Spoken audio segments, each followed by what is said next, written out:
अस्सलामुअलैकुम वरहमतुल्लाहि वबरकातुहू। मुसलमानों, आप तमाम हजरात को मालूम है कि मुफ्ती सलमान अज़हरी साहब के साथ बहुत ही गलत हुआ है।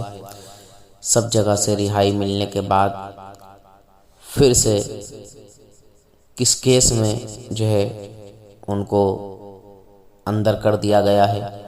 आप हजरात पूरी क्लिप को, पूरी वीडियो को बागौर सुनिएगा और मुफ्ती सलमान अज़हरी साहब क़िबला के हक़ में दुआएं कीजिएगा कि अल्लाह तबारक व तआला आप सबकी दुआओं के ज़रिए इन परेशानियों को, इन मुसीबतों को जो है अल्लाह तबारक व तआला टाल दे। और जो भाई नए हैं वो चैनल को ज़रूर सब्सक्राइब कर लें। अल्लाह हाफिज़, फ़ी अमानिल्लाह। दिल बहुत दुखी है, गमगीन है, गमज़दा है। बस आप हजरात सब दुआ करें। बात है, देश में जो माहौल चल रहा है ना, ये इन लोगों ने इतना माहौल ख़राब कर दिया है। हिंदू मुसलमान कोई भी चुनाव लड़ता है बस खाली हिंदू मुसलमान बल वो वोट लड़ते हैं। नमस्कार, आदाब, सत श्री अकाल। मैं कीर्ति। मुफ्ती सलमान अज़हरी को लेकर ऐसी खबर सामने आई है जिसने करोड़ों मुस्लिमों को बड़ा झटका दे दिया है, जिसके बाद शासन प्रशासन पर भी तमाम तरह के सवाल खड़े हो रहे हैं। क्या मुसलमानों के लिए देश में अलग कानून है? क्या मुसलमान इस देश का हिस्सा नहीं? क्या मुसलमान इस देश के नागरिक नहीं? बीजेपी सरकार में ही क्यों मुसलमानों को निशाना बनाया जा रहा है? क्या नफरती भाषण देने वालों को, हिंदूवादी नेताओं को बीजेपी का सपोर्ट मिल रहा है? क्या खुलेआम लोकतंत्र की धज्जियां उड़ाने का अधिकार सिर्फ हिंदूवादी नेताओं को है? ऐसे बहुत सारे सवाल अब देश भर में सुनाई दे रहे हैं, जिसने सरकार पर बहुत बड़ा सवालिया निशान लगा दिया है। दोस्तों, एक ओर जहां सरकार सबका साथ, सबका विकास की बात करती है, तो वहीं दूसरी ओर चाहे हल्द्वानी हो या फिर मुफ्ती सलमान अज़हरी साहब की गिरफ्तारी हो, हर ओर सिर्फ मुसलमानों को ही टॉर्चर किया जा रहा है। ये खबरें सामने आ रही है, ये तथ्य निकल कर आ रहे हैं। यहां तक खुलेआम लोकतंत्र के नियमों की धज्जियां उड़ाने में भी सरकार बिल्कुल पीछे नहीं है, जिसका जीता जागता सबूत सलमान अज़हरी की जमानत के बाद दिखाई दिया है, जिसने शासन प्रशासन पर तमाम बड़े सवाल खड़े कर दिए हैं। दोस्तों, ये बात सुनकर आपको हैरानी होगी, लेकिन 100 आने सच है। बीजेपी के राज में मुस्लिमों का पतन हो रहा है, जिसका सबूत आज आपको इस वीडियो में दिखाते हैं और बताते हैं कैसे फिर मुफ्ती सलमान अज़हरी को पुलिस ने 3 महीने के लिए जेल में डाल दिया है। दरअसल मुफ्ती सलमान अज़हरी के मामले में कोर्ट में सुनवाई हुई, उन्हें जमानत भी दे दी गई, लेकिन उन पर एक और केस आपको बता दे गुजरात पुलिस की ओर से लगा दिया गया है, जिसने सबको हैरान परेशान कर डाला है। यहाँ तक कि मौलानाओं का भी खून खौल उठा है। मुस्लिमों ने एकजुट होकर लड़ाई लड़ने का आह्वान किया है। मीडिया रिपोर्ट्स की माने तो गुजरात के जूनागढ़ में भड़काऊ भाषण देने के बाद सुर्खियों में आए मुंबई के मौलाना मुफ्ती सलमान अज़हरी के खिलाफ गुजरात पुलिस ने PASA की कार्रवाई की है। गुजरात पुलिस की तरफ से ये कार्रवाई मौलाना सलमान अज़हरी को तीनों मामलों में जमानत मिलने के बाद की गई। इसके बाद अब मौलाना मुफ्ती सलमान अज़हरी को अहमदाबाद की साबरमती जेल से वडोदरा जेल लाया जाएगा।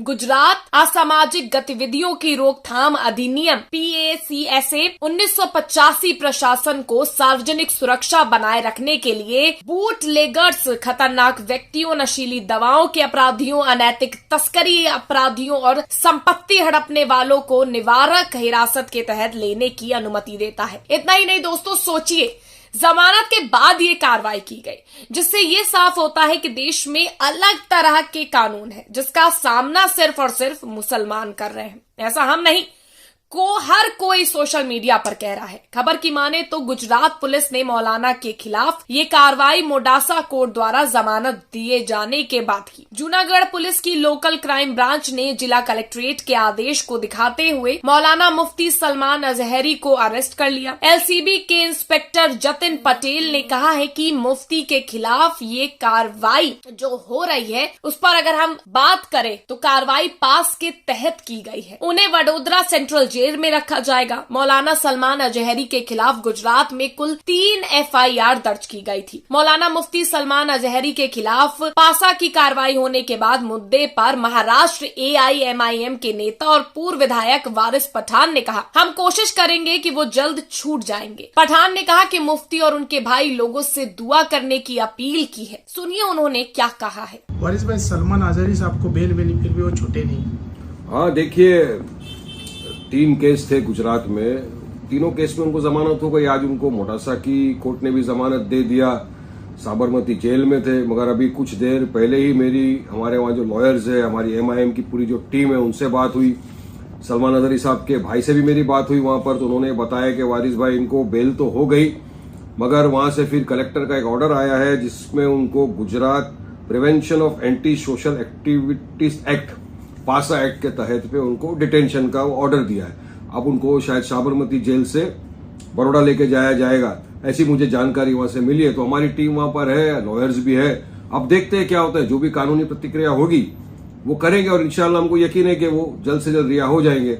उनके भाई साहब ने भी कहा है कि आप तमाम लोगों से दुआओं की गुजारिश है।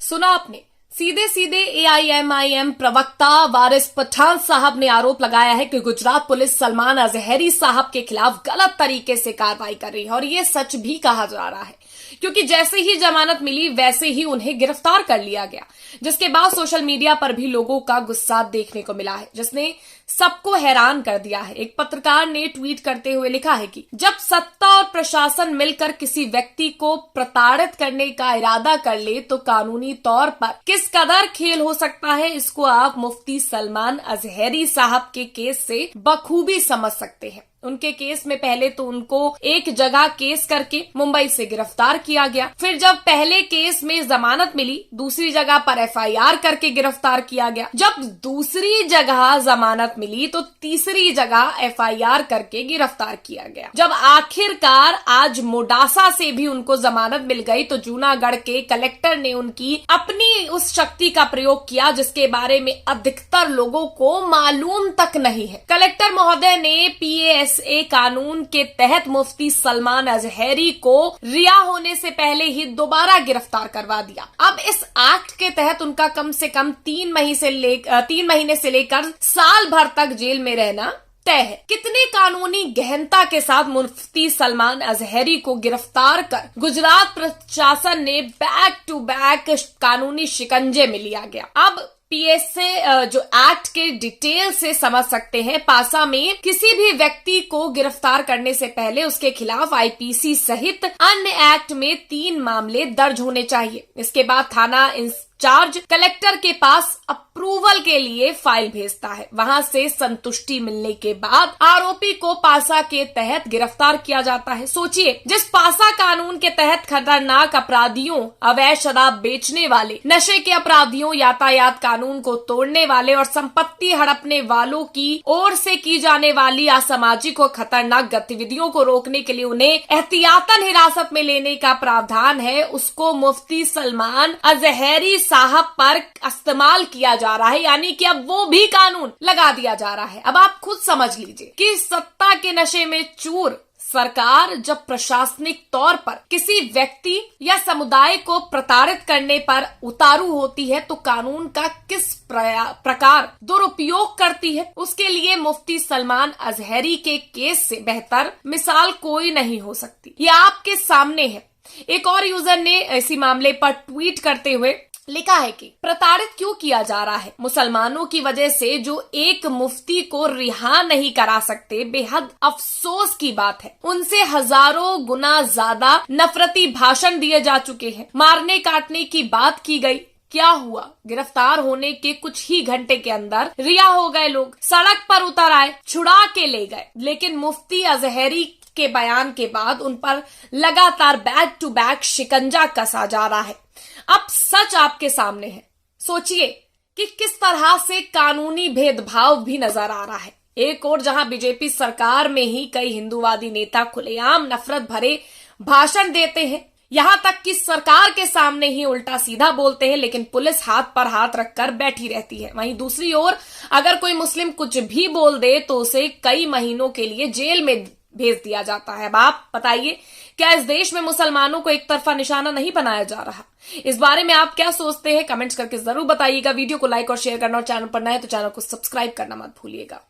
देश में जो माहौल चल रहा है ना, ये इन लोगों ने इतना माहौल खराब कर दिया है। हिंदू मुसलमान, कोई भी चुनाव लड़ता है बस खाली हिंदू मुसलमान बिल वो वोट लड़ते हैं। एक मेरा रवीश कुमार था, पत्रकार, मेरा सच्चा पत्रकार था, उस तक कभी ने बर्खास्त कर दिया। ये अगर ये बाटे रेवड़ी दिन रात 1150 रुपए का सिलेंडर कर दिया इन लोगों ने, और आते हैं 400 का बांटते हैं लोग। हर गली में जाते हैं हिंदू मुसलमान। पहले राजनीति थी, हम सब भाई थे पहले। इन लोगों ने बांट दिया देश को। और चिरंजीवी योजना है 25 लाख रुपए की। बताओ कितना आयुष्मान भारत चालू करा था, किसका फायदा हुआ?